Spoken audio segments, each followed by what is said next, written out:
ইতিহাসের পাটিগণিত আর নির্মম সত্যের ব্যবধানটা কি কখনো গভীরভাবে ভেবে দেখেছেন? আমরা তথাকথিত মুক্ত বিশ্ব আর গণতন্ত্রের যে সংজ্ঞা গিলে আসছি বছরের পর বছর ধরে, তা কি আসলেই জনগণের মনের কথা বলে, নাকি স্রেফ একটা সাজানো কর্পোরেট মোড়ক? আজ আপনাদের সামনে এমন কিছু গাণিতিক সমীকরণ আর ঐতিহাসিক সত্য তুলে ধরবো যা শোনার পর বিশ্ব রাজনীতি সম্পর্কে আপনার চেনা ধারণা চিরতরে বদলে যেতে বাধ্য হবে। একদিকে 19 কোটির পরাশক্তি আমেরিকা, যেখানে তাদের সবচেয়ে জনপ্রিয় প্রেসিডেন্টদের বিদায়ের রাষ্ট্রীয় জাঁকজমক, আর অন্যদিকে তথাকথিত এক ঘরে কিংবা জনবিচ্ছিন্ন তকমা পাওয়া 9 কোটির এক রাষ্ট্র, যার নেতার বিদায়ের রাস্তায় আছড়ে পড়েছে কোটি কোটি মানুষের এক অবিনশ্বর স্রোত। গণতন্ত্রের যে সংজ্ঞা বিশ্বকে শেখানো হয়, এই সমীকরণের সামনে দাঁড়িয়ে সেই সংজ্ঞা কি আজ লজ্জিত নয়? কারা জনগণের প্রকৃত হৃদস্পন্দন আর কারা স্রেফ বিজ্ঞাপনী প্রচারণায় টিকে থাকা ক্ষমতার পুতুল? আজ ইতিহাসের সেই অকাট্য সত্যের ব্যবচ্ছেদ করব আমরা।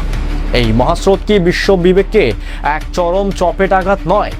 ভিডিওটি শেষ পর্যন্ত দেখুন, কারণ আজ কোনো পশ্চিমা ন্যারেটিভ নয়, কথা বলবে কোটি মানুষের চোখের জল আর ইতিহাসের অকাট্য সংখ্যা।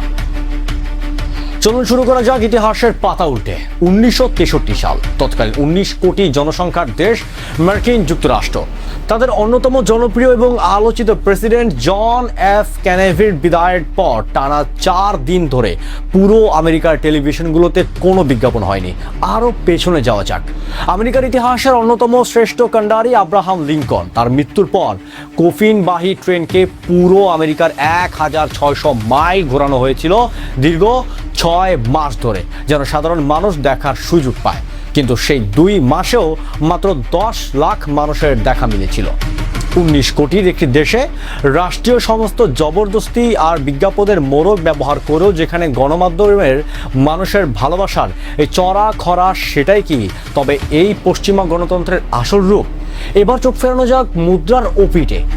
আজ 9 কোটি দেশ ইরানে যখন কোনো নেতার বিদায়ের 2 কোটির এক অভূতপূর্ব জনসমুদ্র রাস্তায় আছড়ে পড়ে, তখন তথাকথিত মুক্ত বিশ্বের সমস্ত সমীকরণ ভেঙে চুরমার হয়ে যায়। তাত্ত্বিকরা যে রাষ্ট্রকে দিনরাত জনবিচ্ছিন্ন রেজিম বলে গালি দেয়, যে শাসন ব্যবস্থাকে জুলুমের তকমা দিয়ে স্যাংশন চাপানো হয়, তাদের জন্য মানুষের এই বাঁধ ভাঙা স্রোত আজ বিশ্ব বিবেকের মুখে এক নির্মম চপেটাঘাত। চিন্তা করে দেখুন, এই লাখ লাখ কোটি কোটি মানুষকে কিন্তু কোনো টেলিভিশন বিজ্ঞাপনের মোড়কে কিংবা বন্দুকের নলের রাস্তায় নামানো হয়নি। শোকাতুর এই মানুষের জন্য সেদিন শহরের আনাচে কানাচে 5 কোটি রুটি তৈরি হয়েছিল সে ভালোবাসার তাগিদে। রাষ্ট্রীয় জাঁকজমক কিংবা 92টি দেশের প্রতিনিধি এনে বিশ্বমঞ্চে কূটনৈতিক নাটক সাজানো হয়, মিডিয়া হাইপ তৈরি করা যায়, কিন্তু গণমানুষের এই অকৃত্রিম চোখের জল আর ভালোবাসা কোনো টাকা বা ক্ষমতা দিয়ে কেনা যায় না। এটা অর্জিত হয় ত্যাগের মহিমায়, সাম্রাজ্যবাদের বিরুদ্ধে আপসহীন লড়াইয়ের আদর্শে। 19 কোটি বনাম 2.5 লাখ আর 9 কোটি বনাম 2 কোটি, এই সমীকরণটি স্পষ্ট করে দেয় কারা সত্যিকার অর্থে জনগণের হৃদয়ে বসতে গড়ে আর কারা স্রেফ ক্ষমতার পুতুল। পশ্চিমা মিডিয়া কোটি মানুষের এই মহাস্রোতকে স্পন্সর্ড বা বাধ্যতামূলক সমাবেশ বলে চালিয়ে দেওয়ার অপচেষ্টা করতে পারে, কিন্তু যুক্তি বলে 2 কোটি মানুষকে জোর করে রাস্তায় নামিয়ে ঘন্টার পর ঘন্টা কাঁদানো অসম্ভব। কোনো রাষ্ট্রকে জনবিচ্ছিন্ন বা স্বৈরাচারী তকমা দেওয়ার আগে পশ্চিমা বিশ্বের অন্ধ সমর্থকদের এই 2 কোটি জনসমুদ্রের দিকে তাকিয়ে নিজেদের চেহারা আয়নায় দেখা উচিত। ইতিহাসের এই অকাট্য সত্য কি তাদের কানে পৌঁছাবে, নাকি তারা সংখ্যা এই বিশাল স্পষ্ট ব্যবধান দেখেও সত্য অস্বীকারের অন্ধ নেশায় মত্ত থাকবে? পরিশেষে এটাই সত্য, ইতিহাসের পাতায় আমরা অমর কেবল তারাই হয় যারা মানুষের হৃদয়ে বসত করে, টেলিভিশনের স্ক্রিনে বা বিজ্ঞাপনী প্রচারণায় নয়। ক্ষমতার দাপট একদিন ধুলোয় মিশে যায়, কিন্তু ত্যাগের মহিমায় অর্জিত ভালোবাসা কোটি কোটি মানুষের মিছিলে বেঁচে থাকে যুগ যুগ ধরে। ইতিহাসের নির্মম সত্য এবং সমীকরণ নিয়ে আপনার মতামত কি?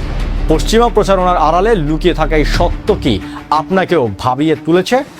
আপনার মূল্যবান মন্তব্য কমেন্ট বক্সে জানান। ভিডিওটি ভালো লাগলে লাইক এবং শেয়ার করুন। আর সমাজের ও বিশ্ব রাজনীতির এমন সব অন্ধকার ও তিতা সত্যের মুখোমুখি হতে আমাদের চ্যানেলটি এখনই সাবস্ক্রাইব করে বেল আইকনটি প্রেস করুন।